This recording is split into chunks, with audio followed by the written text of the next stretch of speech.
Hello दोस्तों, स्वागत है आपका अपने YouTube चैनल ऑनलाइन जीके मंच में। दोस्तों, इस वीडियो में हम जीके के 25 इंपॉर्टेंट क्वेश्चंस देखेंगे और ये जितने भी क्वेश्चंस हैं इन्हें हम डिटेल में इस वीडियो में डिस्कस करेंगे। तो आप ये पूरा वीडियो देखें बिना स्किप किए। तो चलिए स्टार्ट करते हैं। तो पहला क्वेश्चन है, गैर धन विधेयक के संसद के हर सदन में कितने वाचन होते हैं? तो देखिए, संसद जो है इसके 2 सदन होते हैं, लोकसभा और राज्यसभा, और इनमें जितने भी गैर धन विधेयक होते हैं उनके 3 वाचन होते हैं। तो ऑप्शन बी राइट आंसर होगा। अब ये 3 वाचन में क्या होता है, जो पहला वाचन होता है उसमें विधेयक को पेश करने की अनुमति जो होती है यह उससे संबंधित होती है। जो इसका दूसरा वाचन होता है इसमें विधेयक पर काफ़ी विस्तृत और बारीकी से इसकी जांच की जाती है। और तीसरा वाचन में क्या होता है कि कोई भी अगर संशोधन होती है तो उससे स्वीकृत करके इस विधेयक में शामिल कर लिया जाता है। तो ये जो प्रक्रिया है ये संसद के जो दोनों सदन हैं, लोकसभा और राज्यसभा, इन दोनों में की जाती है। चलिए नेक्स्ट क्वेश्चन करते हैं। भोपाल गैस त्रासदी किस गैस के कारण घटी थी, यानी कि किस गैस का रिसाव हुआ था? तो इसमें मिथाइल आइसोसाइनाइड जो गैस है इसका रिसाव हुआ था। तो मिथाइल आइसोसाइनाइड राइट आंसर होगा। और ये जो भोपाल गैस त्रासदी है यह हुई थी 2 से 3 दिसंबर की रात को 1984 ईस्वी में। तो ये डेट भी इम्पोर्टेंट है, 2 से 3 दिसंबर की रात को 1984 में। नेक्स्ट है, आइकोमोनिया शब्द का अर्थ क्या होता है? तो ये जो आइकोमोनिया शब्द है इसका मतलब होता है घरेलू प्रबंधन। तो राइट आंसर होगा। और ये जो शब्द है आइकोमोनिया, इसका प्रयोग सबसे पहली बार किया गया था अरस्तु के द्वारा। ठीक है, किसने किया था? तो अरस्तु ने, और मतलब होता है इसका घरेलू प्रबंधन। नेक्स्ट क्वेश्चन करें। उत्पादक गैस यानी कि जो प्रोड्यूसर गैस होती है वह किसकी मौजूदगी के कारण बहुत ज़्यादा जहरीली होती है? तो राइट आंसर ऑप्शन बी है, कार्बन मोनोऑक्साइड गैस यानी कि CO गैस जो होती है उसकी उपस्थिति इसमें होती है। ये जो उत्पादक गैस यानी कि प्रोड्यूसर गैस होती है यह नाइट्रोजन और कार्बन मोनोऑक्साइड गैस की एक मिश्रण होती है। और इसमें ये जो कार्बन मोनोऑक्साइड गैस होती है इसी की मौजूदगी के कारण यह काफ़ी ही जहरीली होती है। खजुराहो मंदिर का संबंध किस धर्म से है? तो ये जो खजुराहो का मंदिर है इसका संबंध जैन धर्म और हिंदू धर्म इन दोनों से है। तो ऑप्शन सी यहाँ पर राइट आंसर होगा। और ये जो खजुराहो का मंदिर है यह स्थित है मध्य प्रदेश में और इसका निर्माण कराया गया था चंदेल शासक के द्वारा। ठीक है, चलिए नेक्स्ट है दोस्तों, शिमला समझौता कब हुआ था? तो शिमला समझौता हुआ था 2 जुलाई 1972 ईस्वी को। तो ऑप्शन ए राइट आंसर होगा। और ये जो शिमला समझौता है यह हुआ था भारत और पाकिस्तान के बीच में। यह भी याद रखना आपको कि शिमला समझौता किन 2 देशों के बीच में हुआ, तो भारत और पाकिस्तान के बीच में 2 जुलाई 1972 को। चलिए अगला क्वेश्चन कर लें। भारत में सबसे पुरानी नदी घाटी परियोजना कौन सी है? तो राइट आंसर ऑप्शन है दामोदर नदी घाटी परियोजना जो है यह स्वतंत्र भारत की पहली बहुउद्देशीय नदी घाटी परियोजना है। तो यह भी अगर आपसे सवाल पूछे कि स्वतंत्र भारत की पहली बहुउद्देशीय नदी घाटी परियोजना कौन सी है, तो वह है दामोदर नदी घाटी परियोजना। और यह सबसे पुरानी नदी घाटी परियोजना भी है भारत की। भारत में सबसे पहले तोपखाने का प्रयोग किसने किया था? तो सबसे पहले तोपखाने का प्रयोग किया गया था बाबर के द्वारा। और ये जो बाबर है इसी के द्वारा भारत में मुगल वंश की स्थापना भी की गई थी। और इसने मुगल वंश की स्थापना की थी 1526 ईस्वी में। ठीक है, केंद्रीय प्रदूषण नियंत्रण बोर्ड किस मंत्रालय के अधीन आता है? तो यह आता है पर्यावरण और वन मंत्रालय के अधीन।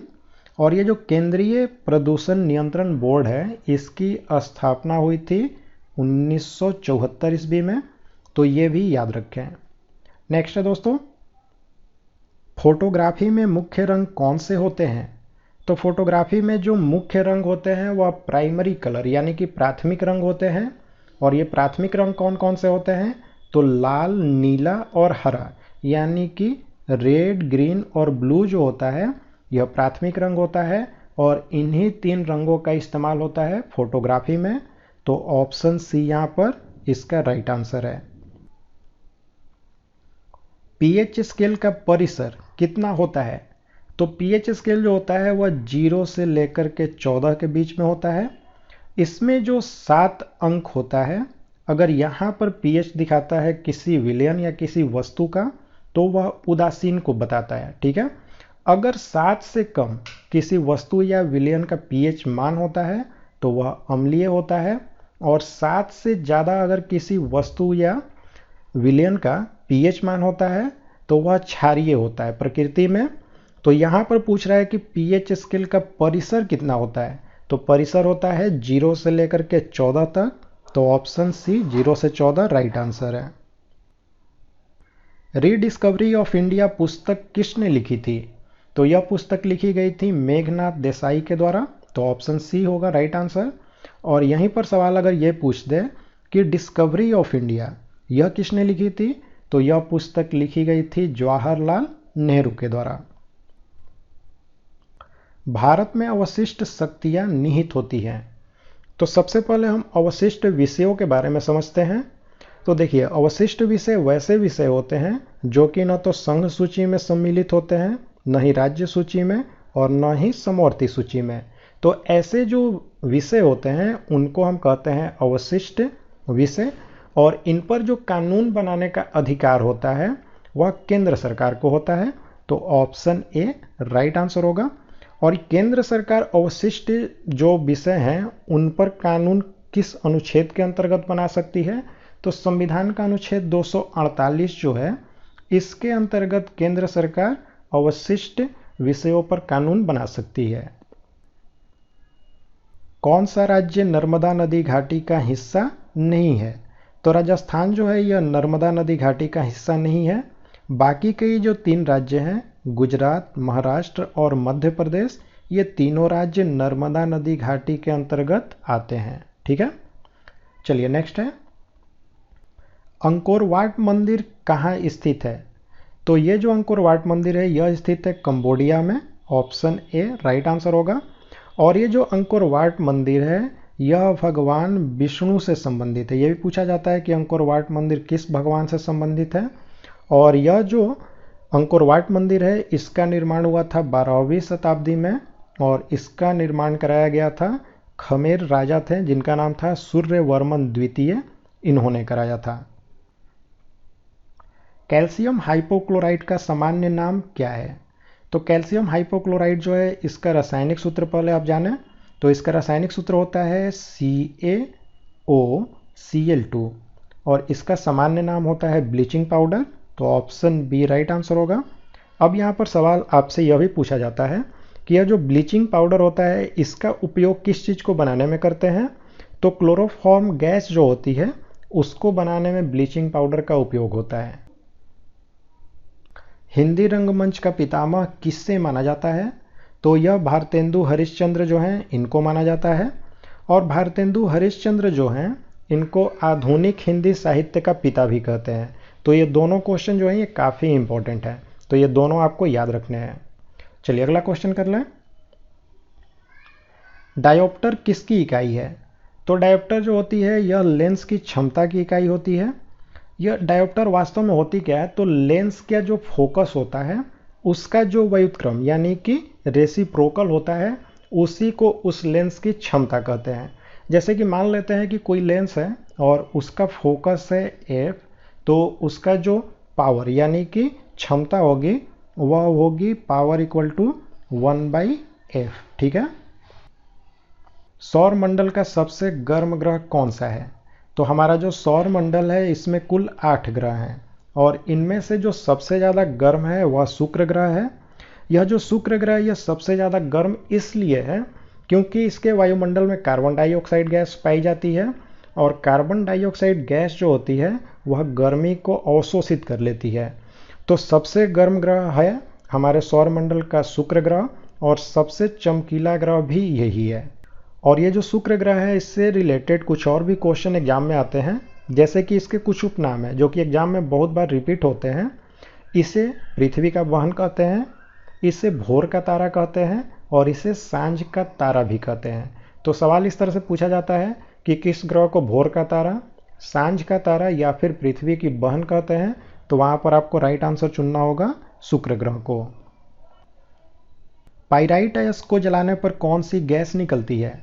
तो पाइराइट अयस्क जो होते हैं जब उनको हम जलाते हैं तो उनसे निकलती है सल्फर डाइऑक्साइड। ठीक है, नेक्स्ट है दोस्तों, रूसी क्रांति का प्रारंभ किस शहर से हुआ था?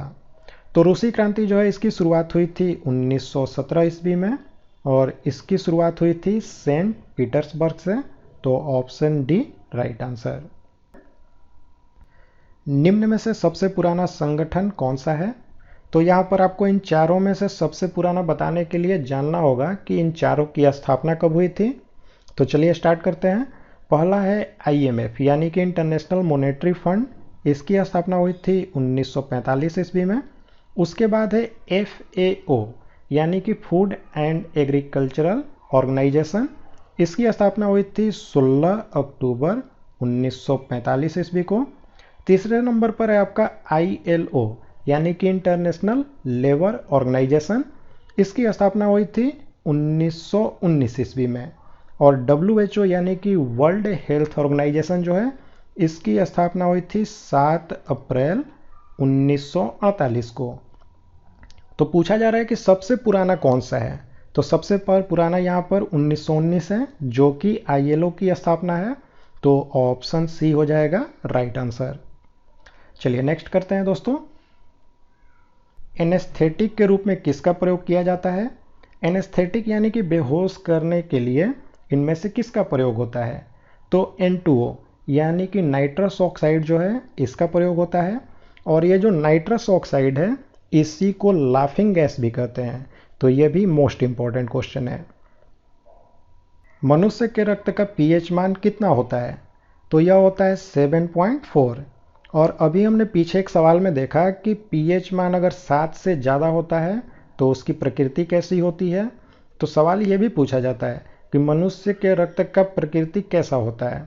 तो ये आपको कमेंट बॉक्स में बताना है कि मनुष्य के रक्त की जो प्रकृति है वह कैसी होती है। शिवाजी को हराने के लिए औरंगजेब ने निम्न में से किसको भेजा था? तो औरंगजेब जो है इसने राजा जय सिंह को भेजा था शिवाजी को हराने के लिए। और राजा जय सिंह जो है इसने शिवाजी को हराया भी था और उसके बाद शिवाजी के साथ इसने 1665 ईस्वी में पुरंदर की संधि की थी। ये काफ़ी इंपॉर्टेंट क्वेश्चन है कि पुरंदर की संधि कब हुई थी। तो यह हुई थी 1665 में। और किसके किसके बीच में हुई? तो शिवाजी और औरंगजेब के बीच में। और औरंगजेब की तरफ से इसको किसने किया? तो राजा जय सिंह ने इसको किया था। ठीक है, तो दोस्तों यहाँ पर हमने जीके के 25 इंपॉर्टेंट क्वेश्चंस देख लिए हैं। अब आप लाइक और कमेंट करके हमें ज़रूर बताएं कि आपको ये वीडियो कैसा लगा और ज़्यादा से ज़्यादा अपने दोस्तों के साथ में इस वीडियो को शेयर करें। और चैनल पर नए हैं तो चैनल को सब्सक्राइब करके ऑल नोटिफिकेशन को ऑन करें।